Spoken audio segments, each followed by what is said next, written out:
The Tale of Mrs. Tiggy-Winkle.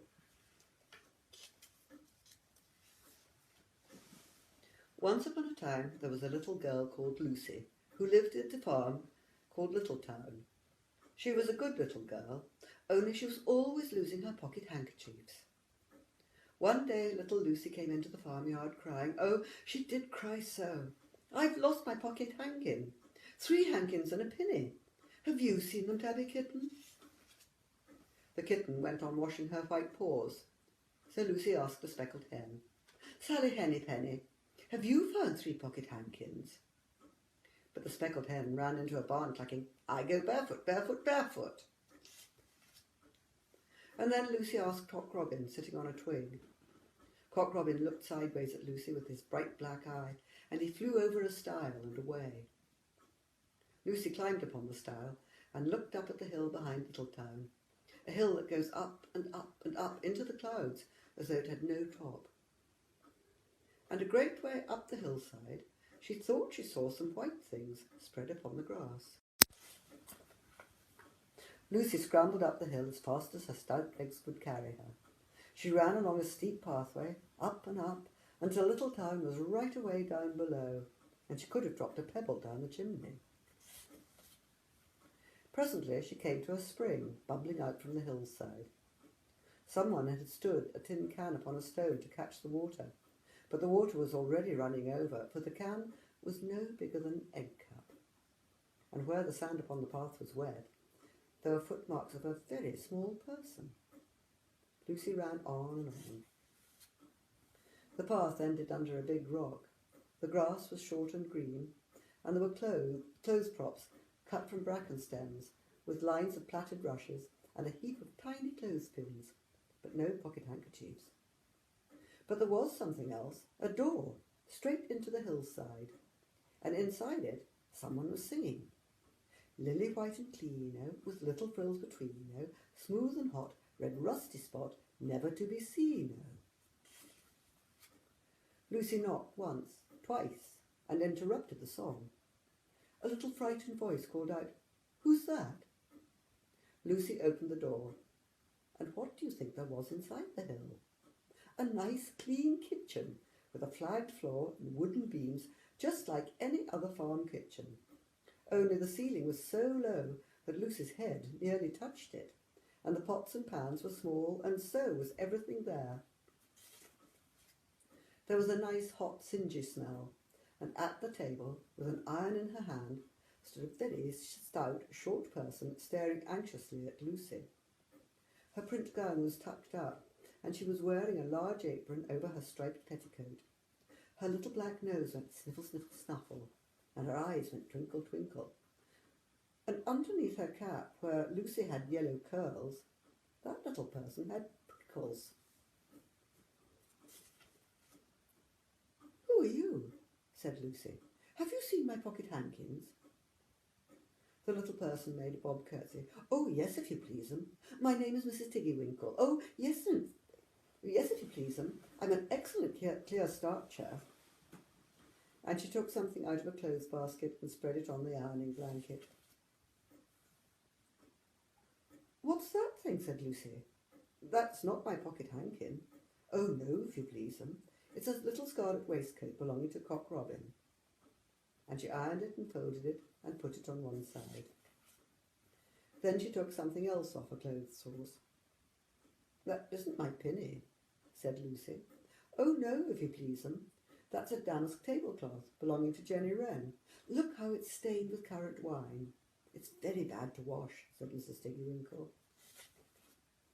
Mrs. Tiggy-Winkle's nose went sniffle, sniffle, snuffle, and her eyes went twinkle, twinkle, and she fetched another hot iron from the fire. There's one of my pocket hankins, cried Lucy, and there's my pinny. Mrs. Tiggy-Winkle ironed it and goffered it and shook out the frills. Oh, that is lovely, said Lucy. And what are those long yellow things with fingers like gloves? Oh, that's a pair of stockings belonging to Sally Hennypenny. Look how she's worn the heels out with scratching in the yard. She'll very soon go barefoot, said Mrs. Tiggy-Winkle. Why, there's another hankersniff. But it isn't mine, it's red. Oh no, if you please, that one belongs to old Mrs. Rabbit, and it did so smell of onions. I'd have to wash it separately. I can't get out the smell.